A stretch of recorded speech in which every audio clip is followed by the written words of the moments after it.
सियासत के बाद अब आप सीमांचल के भूगोल को समझिए। पश्चिम बंगाल और नेपाल से सटा इलाका जो है वो सीमांचल है। इस तस्वीर को आप देखिए जरा। पूर्णिया, कटिहार, किशनगंज और अररिया ये सीमांचल के 4 जिले हैं और ये इलाका नेपाल और पश्चिम बंगाल से सटा हुआ है। सीमांचल से देश और विदेश दोनों की सीमाएं लगती हैं, लिहाजा इस क्षेत्र को घुसपैठ की एंट्री गेट मानी जाती है। यह इलाका मुस्लिम बहुल इलाका है। दरअसल बीजेपी लगातार कहती रही है कि सीमांचल के किशनगंज, पूर्णिया, अररिया और कटिहार की डेमोग्राफी तेजी से बदल रही है और इन इलाकों में मुस्लिम आबादी में तेजी से इजाफा दिख रहा है।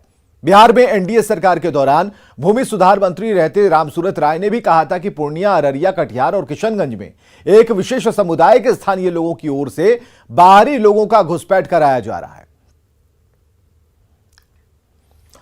तो जाहिर है सीमांचल में 4 जिले आते हैं जो नेपाल और बंगाल से सटे हैं। अब हम आपको दिखाते हैं कि सीमांचल की यह सीमा कितनी संवेदनशील है, कैसे सीमांचल की सीमा से घुसपैठ देश की आंतरिक सुरक्षा के लिए खतरा है। सीमांचल पर सियासी संग्राम।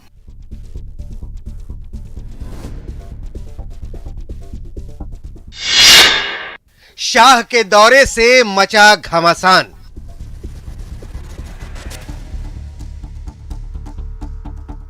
सीमांचल का इलाका तस्करी को लेकर हमेशा सुर्खियों में रहता है।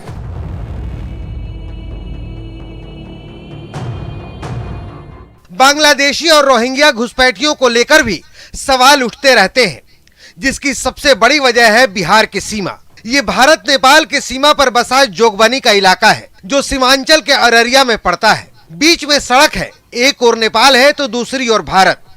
आप देख सकते हैं कि कितनी आसानी से लोग सरहदें पार कर रहे हैं। जोगबनी के ऐसे ही ओपन बॉर्डर होकर आसानी से घुसपैठ होती है, जो बिहार और देश की सुरक्षा के लिए बड़ा खतरा है। अभी हम भारत नेपाल सीमा के जोगबनी में है। तस्वीर में आप देख सकते हैं कि इस तरफ भारतीय रेलवे का यह अंतिम सिरा है, जोगबनी रेलवे स्टेशन है और उसके ठीक एक पीसीसी सड़क के बाद उस पार जो है नेपाल है। तस्वीर में आप देख सकते हैं किस तरीके से जो खुली सीमा का लाभ उठाकर यहाँ के जो स्थानीय लोग हैं भारत और नेपाल के इस पार से उस पार करते हैं और बड़ी आसानी से जो है एक दूसरे देश में प्रवेश कर जाते हैं। 23 और 24 सितंबर को केंद्रीय गृह मंत्री अमित शाह बिहार आ रहे हैं।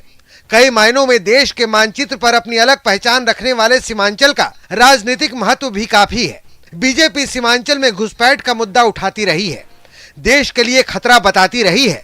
सुरक्षा के लिहाज से सीमांचल जितना संवेदनशील इलाका है, ठीक उसी तरह सियासत के लिए भी ये इलाका बेहद संवेदनशील है। जेडीयू से नाता टूटने के बाद पहली बार केंद्रीय गृह मंत्री अमित शाह सीमांचल आ रहे हैं।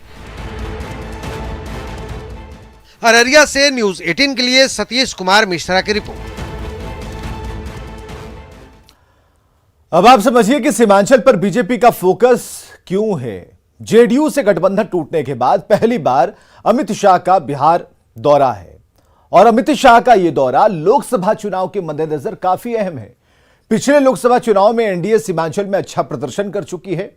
पिछले लोकसभा चुनाव में एनडीए, जिसमें जेडीयू और बीजेपी ने साथ मिलकर चुनाव लड़ा था, एनडीए को बिहार की 40 लोकसभा सीटों में से 39 पर जीत हासिल हुई थी और इस बार उसी इतिहास को दोहराने के लिए बीजेपी तैयारी कर रही है। और इसी को देखते हुए अमित शाह ने सीमांचल को सबसे पहले जनसभा के लिए चुना है, ताकि आम लोगों के साथ अल्पसंख्यकों को केंद्र सरकार के विकास कार्यों की जानकारी दी जा सके। सीमांचल इलाका तस्करी को लेकर हमेशा बदनाम रहा है और इस क्षेत्र में बांग्लादेशी और रोहिंग्या घुसपैठियों को लेकर बार बार सवाल उठते रहे।